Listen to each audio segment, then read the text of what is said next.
प्रियो, एक बार फिर से आपका स्वागत है मसीह यीशु के जीवित नाम में। जबकि आज ये साल का आखिरी संडे है, आराधना दिवस है, लेकिन हमारे लिए आखिरी नहीं है। बाइबल कहती है परमेश्वर की करुणा कैसी होती जाती है? नित्य नई होती जाती है। दिन आते जाएंगे और गुजरते चले जाएंगे, लेकिन परमेश्वर और उसके लोग कैसे होंगे? आशीषित होते चले जाएंगे, क्योंकि परमेश्वर की करुणा नित्य नई होती चली जाती है। लेकिन फिर भी वचन इस बात को दर्शाता है कि हम बुद्धिमान हो जाएं, समय के अनुसार हम चातुर हो जाएं, क्योंकि बुद्धिमान समय की भाषा को समझता है। प्रभु यीशु मसीह ने एक जिक्र किया फरीसियों से और सदूकियों से, इजरायली याजकों से, उन पंडित पुरोहितों से। उसने जिक्र किया इस बात का कि तुम आकाश के चिन्हों को देख करके क्या करते हो? ये देख लेते हो कि आज क्या होगा। मौसम जो है धुंधला है, तो कहीं बरसात होगी, कहीं कैसा होगा। तुम उस लक्षण को तो पहचान लेते हो, लेकिन समय के भेदों को नहीं पहचानते। तो एक और साल जो कैसा रहा, लोगों के जीवन के लिए पीड़ादायक रहा। लेकिन मैं और आप यहां जो बैठे हैं, हर एक जो सुन रहा है, पीड़ाएं आए जरूर, लेकिन परमेश्वर ने अपने हाथ को बढ़ा करके क्या कर लिया? हमें उस पीड़ा से निकाल लिया, और जो स्वयं ज्योति है अपने में हमें इकट्ठा कर लिया।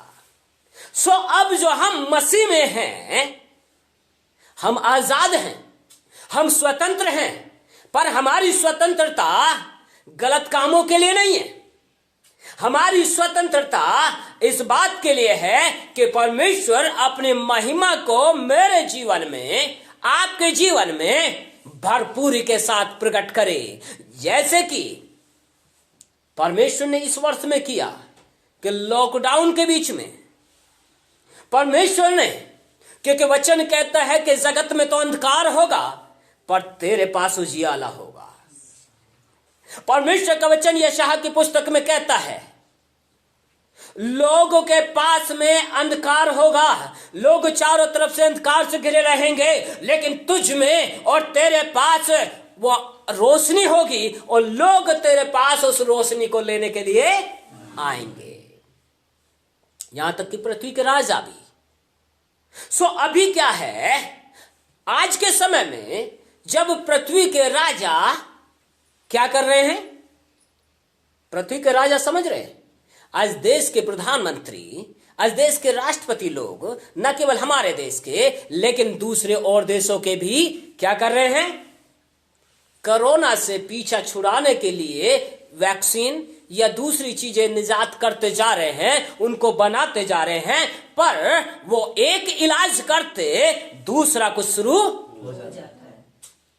अभी ब्रिटेन में क्या हुआ, नाइजीरिया में क्या हुआ? नाइजीरिया का वायरस अलग है और ब्रिटेन का वायरस अलग है। निकालो कितनी वैक्सीन निकालोगे, निकालो कितनी वैक्सीन निकालोगे, क्योंकि मनुष्य की बुद्धि और परमेश्वर की बुद्धि में स्वर्ग, आकाश और जमीन का फर्क है। लेकिन हर एक जो परमेश्वर के वचन पे मनन करेगा, हर एक जो परमेश्वर के वचन पे ध्यान करेगा, बाइबल कहती है वो इन आफतों से, इन समस्याओं से कैसा रहेगा? बचा रहेगा। हालेलुया, वो बचा रहेगा। सो हम असमंजस में नहीं है, क्योंकि वचन कहता है कि चाहे इधर 1000 गिरे, चाहे इधर 10,000 गिरे, पर तेरे डेरे के निकट कुछ भी नहीं आएगा।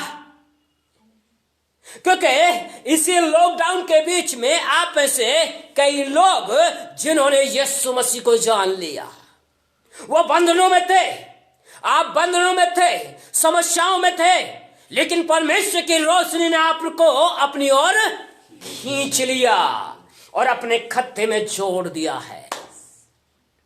सो अब विचलित होने की जरूरत नहीं है।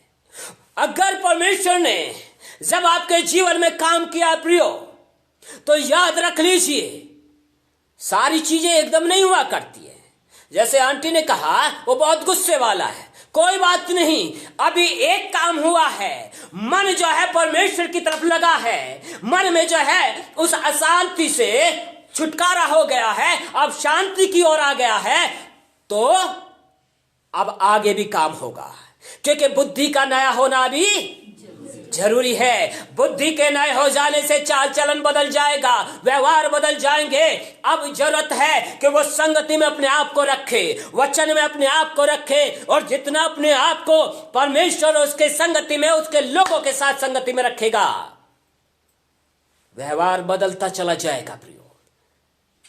इसलिए मेरी बाइबल कुछ कहती है, गलातियों की पुस्तक और गलातियों की पुस्तक नए नियम में 263 पेज नंबर पर गलातियों की पुस्तक और उसके 6ठे अध्याय,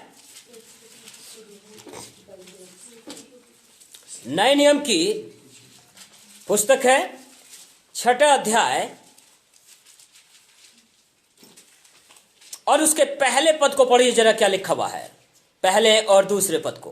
हे भाइयों, हाँ, यदि कोई मनुष्य किसी अपराध में पकड़ा भी जाए, हाँ, तो तुम जो आत्मिक हो, ध्यान रहे, यदि कोई मनुष्य किसी अपराध में पकड़ा भी जाए, तो तुम जो आत्मिक हो क्या करो? नम्रता के साथ ऐसे को संभालो, दोष लगाने के लिए नहीं है। नम्रता के साथ ऐसों को संभालो, हाँ, और अपनी भी चौकसी रखो, कि तुम भी परीक्षा में ना पड़ो।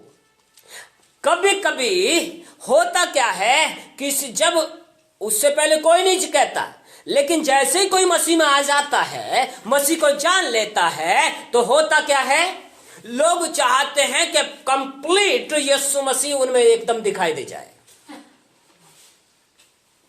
लोगों की देखने का नजरिया बदल जाता है, सोचने का नजरिया बदल जाता है। जब तू यीशु को जानने लगा है, यीशु की आराधना करने लगा है, तो अब यीशु तुझ में क्या हो जाए?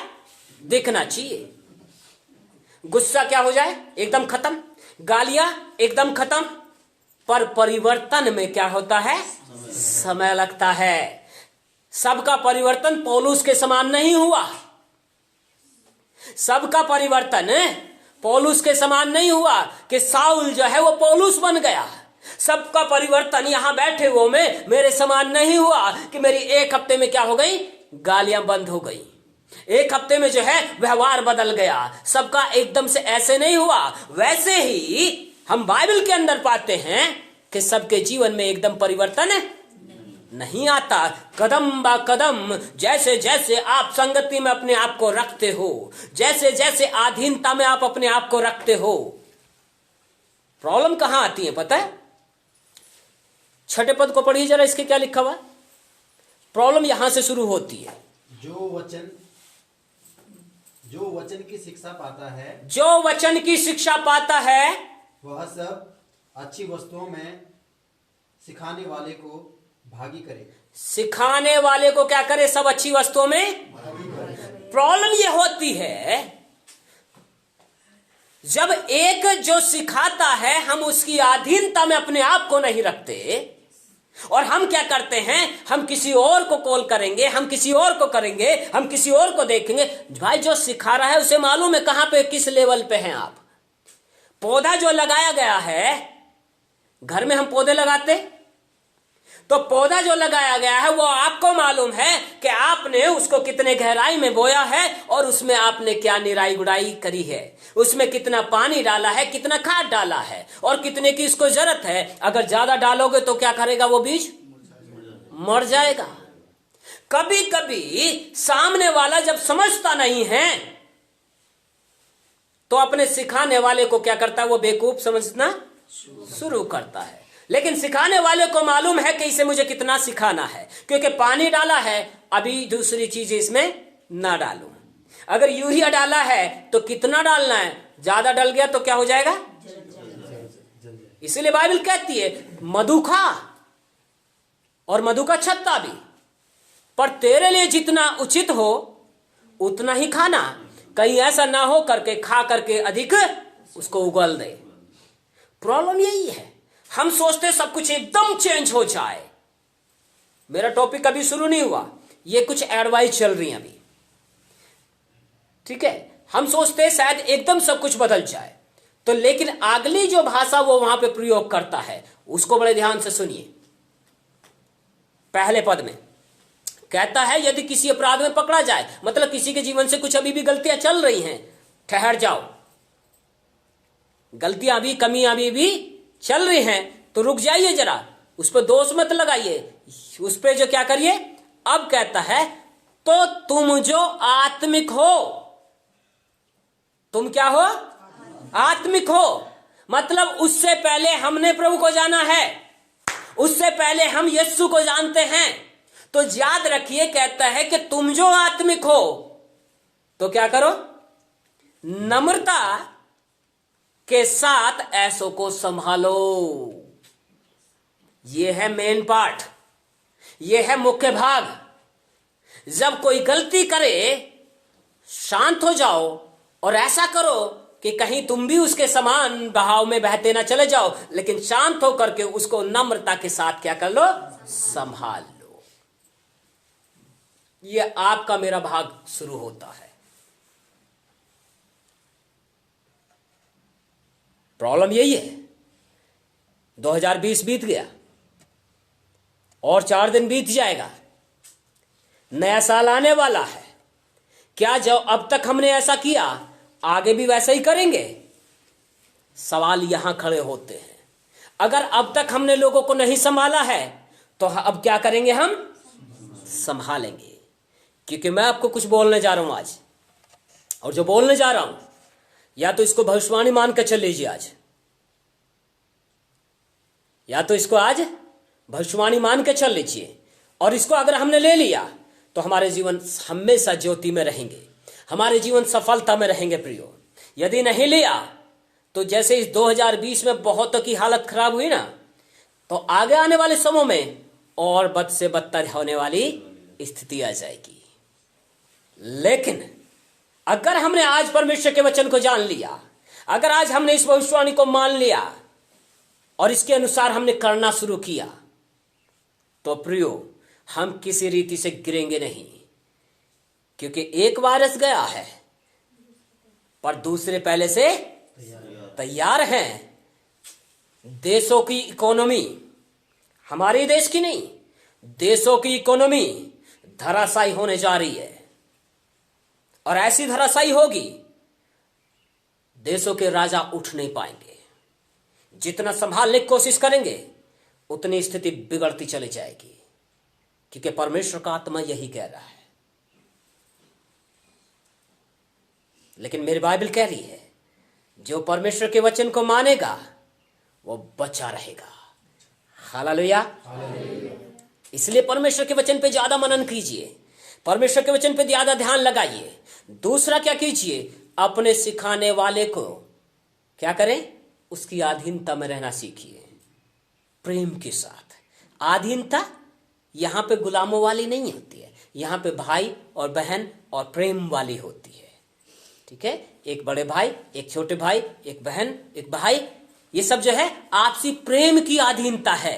क्योंकि परमेश्वर ने भी हमें गुलामी की अधीनता में नहीं रखा, लेकिन परमेश्वर ने भी हमें कैसे रखा, आजादी में रखा है, सत्य में रखा है, स्वतंत्रता में रखा है। इसलिए हम क्या करें, सिखाने वालों को अपने साथ में जो है, अपनी बातों में कुछ भी करने से पहले क्या करें, सहयोगी रखना सीखें। कभी कभी क्या होता है ना, जल्दबाजी में गलत डिसीजंस लेते हैं। इसलिए आज मैं आपको बात बोलने जा रहा हूं, उसको सुनिए। अब 7वें पद से पढ़ना शुरू कीजिए। देखिए क्या लिखा हुआ है, गलातियों 6 अध्याय और उसके 7 पद। ध्यान से सुनना इन वचनों को। धोखा न खाओ, हाँ, परमेश्वर ठट्टों में नहीं उड़ाया जाता। धोखा न खाओ, परमेश्वर ठट्टों में उड़ाया नहीं उड़ाया जाता, क्योंकि मनुष्य जो बोता है, जो कुछ बोता है वही काटेगा। सो ध्यान रहे, अगर मेरे जीवन से कुछ गलती निकल रही है, आपके जीवन से कुछ कमी बाहर आ रही है, परिवर्तन में समय लगता है, पर अगर कमी निकल रही है तो ध्यान रखिए, दूसरा नम्रता के कारण संभाले, पर क्या करें, खुद भी अपने आप को कंट्रोल करना शुरू करें, अपने आप को अब अधीनता में रखना शुरू करें, परमेश्वरीय अधीनता में, परमेश्वर के आत्मा के द्वारा हम अपने आप को कंट्रोल करना शुरू करें। क्योंकि अगर हम अपने ये सब बनाना चाहते हैं तो हमें क्या करना पड़ेगा, एक्सरसाइज, अभ्यास करना पड़ेगा। इसलिए परमेश्वरीय स्वभाव को लेने के लिए भी क्या करना पड़ता है, एक्सरसाइज करनी पड़ती है। जब कुछ गलत निकले, जब गुस्सा आए, आंखें बंद करो और तुरंत ही यीशु कंट्रोल ले, सिर्फ इतना करो, बोलते ना चले जाएं एक्सेस, क्योंकि जब हम एक बार शुरू होते हैं फिर दूसरा कोई रोकने के लिए पास भी नहीं आता। इसलिए जो है पाप यहीं पे होते हैं, गलतियां यहीं पे होती हैं। लेकिन जब एक बोलना शुरू करे, बाकी लोग तो शांत हो जाओ, लेकिन क्या करे, दूसरा भी शांत हो जाए। क्योंकि अगर हमने ऐसा नहीं किया तो परमेश्वर जो कि कहता है धोखा ना खाओ, परमेश्वर ठट्टों में नहीं उड़ाया जाता। 2020 के इस आखिरी संडे आप देख लीजिए, आपको बहुत सारी चेतावनियां अभी आने वाली हैं, बहुत सारी चितौनियां जो आपके मेरे जीवन के लिए परमेश्वर का आत्मा आज करने वाला है। इनको लिख लीजिए, इनको रिसीव कर लीजिए और इनके अनुसार करना शुरू कीजिए। क्योंकि जब चीजें हम लोगों के जीवन में होते देखेंगे, कितने उठेंगे और कितने गिरेंगे, तो कई बार मन अंदर से क्या होगा, व्याकुल होगा। लेकिन यहीं पे हमें संभलने की जरूरत है कि परमेश्वर का आत्मा ने हमें क्या समझाया है। इस 2021 के अंदर भी बहुत सारी चीजें होने वाली हैं, और जो होंगी वो अद्भुत होंगी, क्योंकि परमेश्वर के वचन जैसा कहता है कि उसका आगमन निकट है। मेरे यीशु का आगमन निकट है, इसलिए क्या कर रहा है, वो तैयारी का समय है। लेकिन इसमें से बहुत से लोग अपने विश्वास से मुकर जाएंगे, लेकिन जो वचन में बना रहेगा वह अंत तक धीरज धरना चाहिए और आशीष पाना चाहिए। आमेन, आमेन। सो ये यहां पे कहता है, ध्यान रखिए, कहता है क्योंकि जो अपने शरीर के लिए बोता है, 8वां पद, वह शरीर के द्वारा विनाश की कटनी काटेगा, और जो आत्मा के लिए बोता है वह आत्मा के द्वारा अनंत जीवन की कटनी काटेगा। तो हम कैसे शुरू करें, हम आत्मा के द्वारा, क्योंकि हम कैसे हैं, यीशु के कारण हम कैसे बन गए, आत्मिक बन गए। सो जब हम आत्मिक बन गए तो अब हम आत्मा की क्रिया करना शुरू करें, पवित्र आत्मा के कंट्रोल में अपने आप को दे दें। क्योंकि 2021 जो होगा ये शरीर की क्रियाओं पर नहीं चलेगा, ये बहुत कुछ उथल पुथल करेगा। लेकिन इसलिए हम परमेश्वर के वचन और आत्मिक क्रियाओं में अपने आप को रखें। और जब हम आत्मिक क्रियाओं में रखेंगे प्रियो, क्योंकि जो बहुत से जिनको प्रार्थनाएं करनी आ गई हैं, कई लोगों के अंदर घमंड चले आएंगे, कई लोग जो है अपने आप अपने घमंड उनके अंदर आएंगे कि शायद उनके करने से लोग चंगे हो गए, और यहीं वो धोखा खाएंगे और गिरेंगे, यहीं वो धोखा खाएंगे और गिरेंगे। क्योंकि करने वाले मैं और आप नहीं, लेकिन करने वाला कौन है, परमेश्वर प्रभु यीशु मसीह का आत्मा जो मुझ में बसता है, आप में बसता है।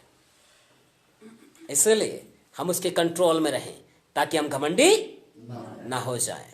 इसलिए हम आत्मा के द्वारा बोलना शुरू करें, आत्मा की क्रियाओं को करना शुरू करें, और जितना हो सके अपने आप को एक दूसरे के साथ सहभागिता में, संगति में रखिए।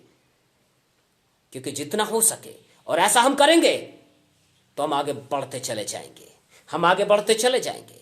वरना तो शरीर के द्वारा काटने वाले शरीर की कटनी काटेंगे, और जो शरीर के द्वारा काटता है, रोमियो की पत्री कहती है, जो शरीर के अनुसार दिन बताता है वह शरीर के अनुसार नाश भी होगा, विनाश की कटनी काटेगा। लेकिन आत्मा के द्वारा हम देह की क्रियाओं को मानने वाले हो जाएं। इसीलिए आप अपने आप से नहीं कर सकते, अपने गुस्से पे कंट्रोल नहीं कर सकते, अपनी गालियों पे आप कंट्रोल नहीं कर सकते, लेकिन आप कैसे कंट्रोल कर सकते हैं, जैसे ही निकलने को हो शांत और प्रभु के आत्मा को पुकारें, यीशु कंट्रोल कर, ये लगातार एक क्रिया है, इस क्रिया में आपको चलना पड़ेगा और नम्र और दीनता में आपको चलना पड़ेगा, वरना तो बहुतों के अंदर घमंड आएगा, बहुत गिरेंगे और बहुतों को देखोगे, अच्छे को देखोगे आप, जो ये परमेश्वर का आत्मा करने जा रहा है।